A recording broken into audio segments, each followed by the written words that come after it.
nom d'Allah, le tout miséricordieux, le très miséricordieux. Ô vous qui avez cru, ne devancez pas Allah et son messager, et craignez Allah, Allah est audient et omniscient. Ô vous qui avez cru, n'élevez pas vos voix au-dessus de la voix du prophète, et ne haussez pas le ton en lui parlant, comme vous le haussez les uns avec les autres, sinon vos œuvres deviendraient vaines, sans que vous vous en rendiez compte. Ceux qui auprès du messager d'Allah baissent leur voix sont ceux dont Allah a éprouvé les cœurs pour la piété. Ils auront un pardon et une énorme récompense. Ceux qui t'appellent à haute voix de derrière les appartements, la plupart d'entre eux ne raisonnent pas. Et s'ils patientaient jusqu'à ce que tu sortes à eux, ce serait certes mieux pour eux. Allah, cependant, est pardonneur et miséricordieux.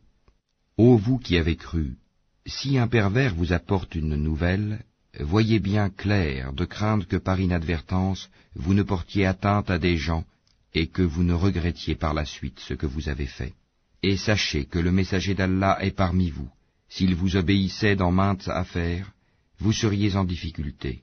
Mais Allah vous a fait aimer la foi et l'a embellie dans vos cœurs, et vous a fait détester la mécréance, la perversité et la désobéissance. Ceux-là sont les bien dirigés. C'est là en effet une grâce d'Allah et un bienfait. Allah est omniscient et sage.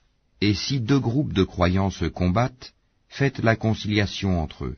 Si l'un d'eux se rebelle contre l'autre, combattez le groupe qui se rebelle, jusqu'à ce qu'il se conforme à l'ordre d'Allah.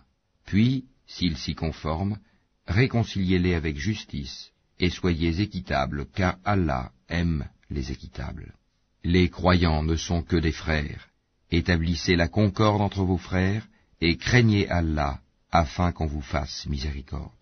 Ô vous qui avez cru, qu'un groupe ne se raille pas d'un autre groupe, ceux-ci sont peut-être meilleurs qu'eux, et que des femmes ne se raillent pas d'autres femmes, celles-ci sont peut-être meilleures qu'elles.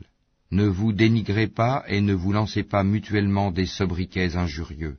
Quel vilain mot que perversion lorsqu'on a déjà la foi. Et quiconque ne se repent pas, ceux-là sont les injustes. Ô vous qui avez cru, évitez de trop conjecturer sur autrui, car une partie des conjectures est péché, et n'espionnez pas, et ne médisez pas les uns des autres. L'un de vous aimerait-il manger la chair de son frère mort? Non, vous en aurez horreur, et craignez Allah, car Allah est grand accueillant au repentir, très miséricordieux.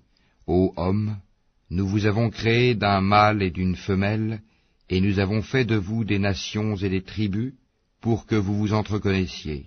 Le plus noble d'entre vous auprès d'Allah est le plus pieux. Allah est certes omniscient et grand connaisseur. Les Bédouins ont dit, nous avons la foi. Dis, vous n'avez pas encore la foi. Dites plutôt, nous nous sommes simplement soumis, car la foi n'a pas encore pénétré dans vos cœurs. Et si vous obéissez à Allah et à son messager, il ne vous fera rien perdre de vos œuvres. Allah est pardonneur et miséricordieux.